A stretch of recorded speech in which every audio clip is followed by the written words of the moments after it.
নমস্কার বন্ধুরা, মৈত্রী রান্নাঘরে আপনাদের স্বাগত। তো আজকে আরেকটা রেসিপি নিয়ে আপনাদের সামনে চলে এসেছি। তো রেসিপিটা কি দেখতে থাকুন।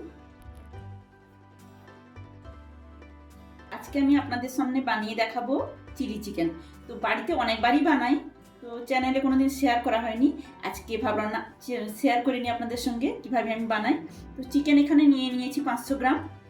তো কি কি উপকরণ নিয়েছি সেটা আপনাদের সঙ্গে শেয়ার করছি।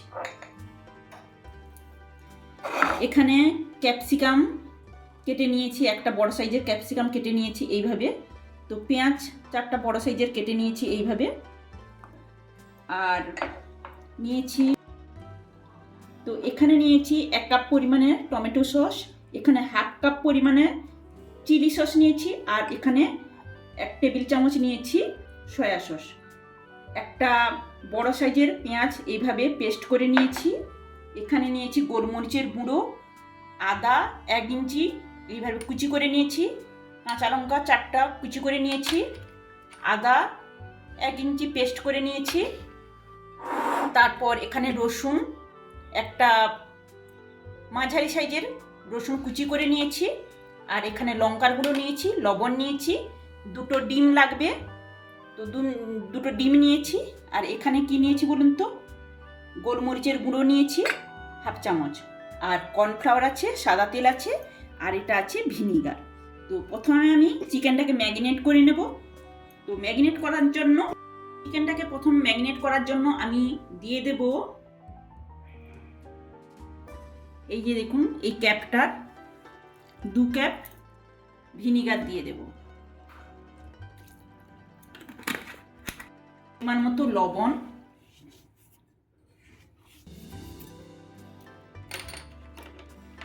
লঙ্কার গুঁড়ো দিয়ে দিলাম, তারপর পেস্ট করে রাখা আদাটা দিয়ে দিলাম,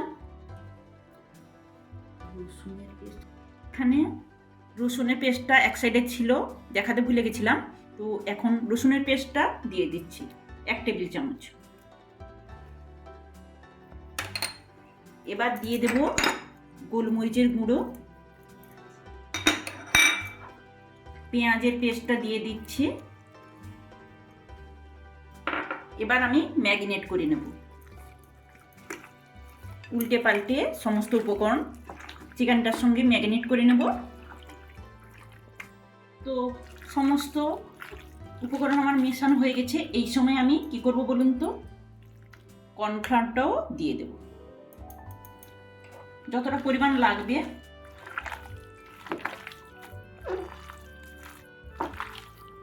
করা হয়ে গেছে কর্নফ্লাওয়ারটাও। এবার আমি 15 থেকে 20 মিনিট চাপা দিয়ে রেখে দেব।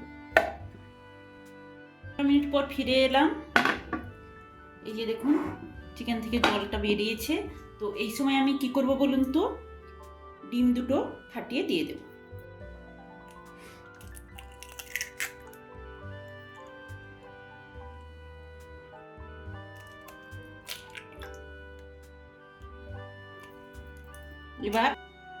এবার ডিমটাকে চিকেনের সঙ্গে ভালোভাবে মিশিয়ে নেব, উল্টে পাল্টে ভালোভাবে মিশিয়ে নেব।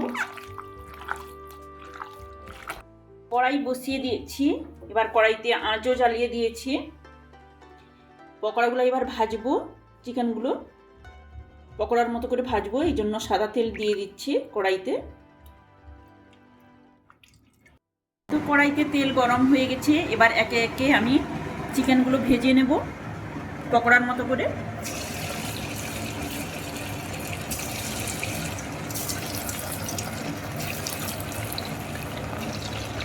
মিডিয়াম আঁচে ভাজবো আমি।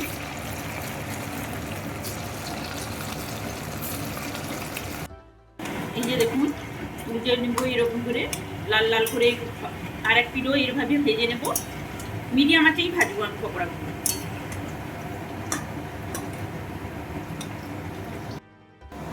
পকোড়াগুলো ভাজা হয়ে গেছে, এবার আমি তুলে দেব। ভয়েস দিতে হবে।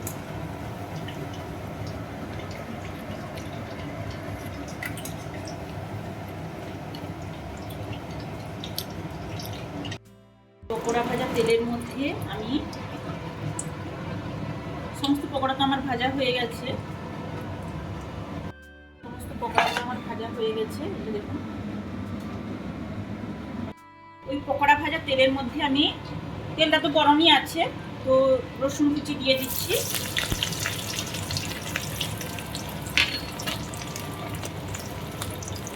রসুনটা একটু নাড়িয়ে চাড়িয়ে ভেজে নিব। কেটে রাখা পেঁয়াজগুলো, পেঁয়াজগুলো একটু নাড়িয়ে চাড়িয়ে এপিট ওপিট করে একটু ভেজে নিব।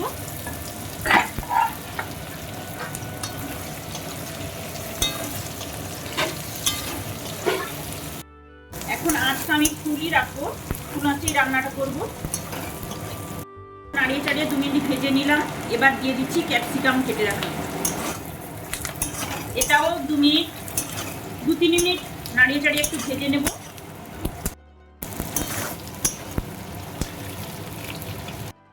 এই সময় কুচি করে রাখা আদাটাও দিয়ে দিচ্ছি, কাঁচা লঙ্কার কুচিটাও দিয়ে দিলাম। কিছুক্ষণ নাড়িয়ে চাড়িয়ে আমি ভাজবো।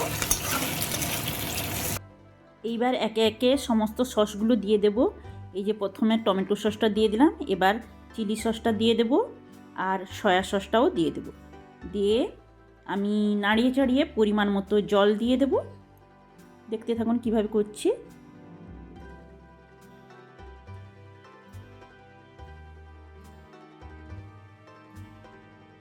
তো এবার আমি পরিমাণ মতো জল দিয়ে দিচ্ছি। তো জলটা যে যেরকম গ্রেভি পছন্দ করেন সেরকমভাবে দেবেন। তো আমরা বেশি গ্রেভি রাখবো কেন বলুন তো, আমরা ফ্রাইড রাইসের সঙ্গে খাবো, তো সেই জন্য গ্রেভিটা বেশি থাকবে। আর পকোড়াগুলো এই সময় দিয়ে দিচ্ছি, জলটা তো ফুটছে। তো এবার আঁচটা মিডিয়াম করে দেব, যাতে পকোড়ার মধ্যে রসটা ঢুকতে পারে, সেই জন্য। তো এইভাবে ফুটতে থাকো, আঁচটা তো মিডিয়াম করে দিয়েছি। আর এই সময় আমি পরিমাণ মতো যতটা লবণ লাগে লবণটা দিয়ে দেব। তো বেশি লবণ দিচ্ছি না, কেন বলুন তো, যেহেতু সসগুলোয় লবণ আছে সেই জন্য। মিডিয়াম আঁচে ফুটতে ফুটতে চিলি চিকেনটা প্রায় আমার হয়েই এসছে। এবার আঁচটা আমি বন্ধ করে দেব। এই যে দেখুন, গ্রেভি রেখেছি, তো যারা কম গ্রেভি পছন্দ করেন কম রাখবেন, আরও জলটা শুকিয়ে দেবেন। তো এইভাবে আমি বানাই, আপনারা এইভাবে বানিয়ে থাকবেন, দেখবেন যারা বানাননি কোনো দিন, তো আশা করি খুব ভালো লাগবে। দেখুন আমার রেডি চিলি চিকেন, আজ বন্ধ করে দিয়েছি পুরো। চিলি চিকেন রেসিপিটা আপনাদের কেমন লাগলো কমেন্টের মাধ্যমে জানাবেন।